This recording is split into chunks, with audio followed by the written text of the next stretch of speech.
And so what ends up happening is as you get further along, you realize that there is a lot of selfish people that selects for.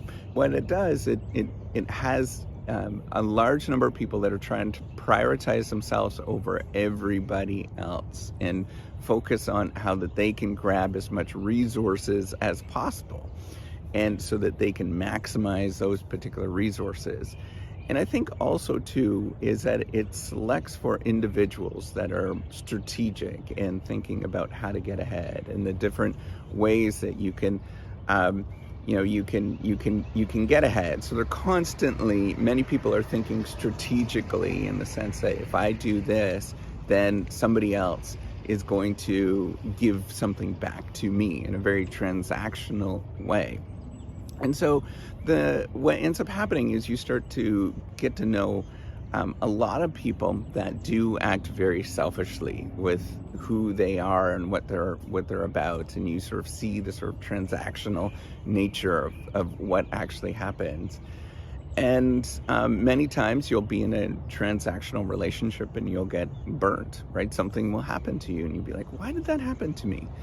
And after a lot of processing, a lot of sort of thinking through these kind of things, I've learned to sort of deal with this in this particular fashion, right? So I think about, I can't help them. I can't change who they are. And if it's not this one particular person that is going to be very, very selfish to me, it's going to be another person.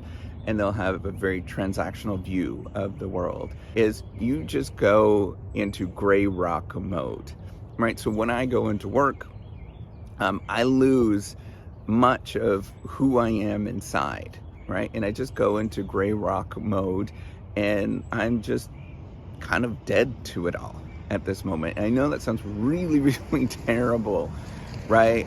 When I say this out loud, and I was thinking about how do I process this? How do I tell an audience? But you just go into just gray rock. You're dead to the rest of the world, and you just simply execute when you're there. And you remove all of the emotional components. You remove everything that you have these sort of expectations, and you're just dead, right? Like just dead inside. And as you do that and you sort of view the world in a very robotic way, right, then these things don't necessarily harm you in any sort of way.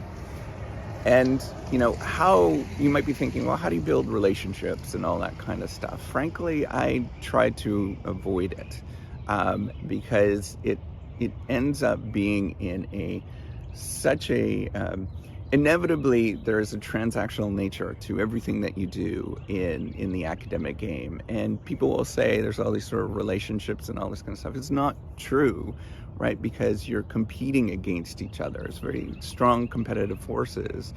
And sooner or later, what's going to happen is that you'll be in a relationship that will be transactional.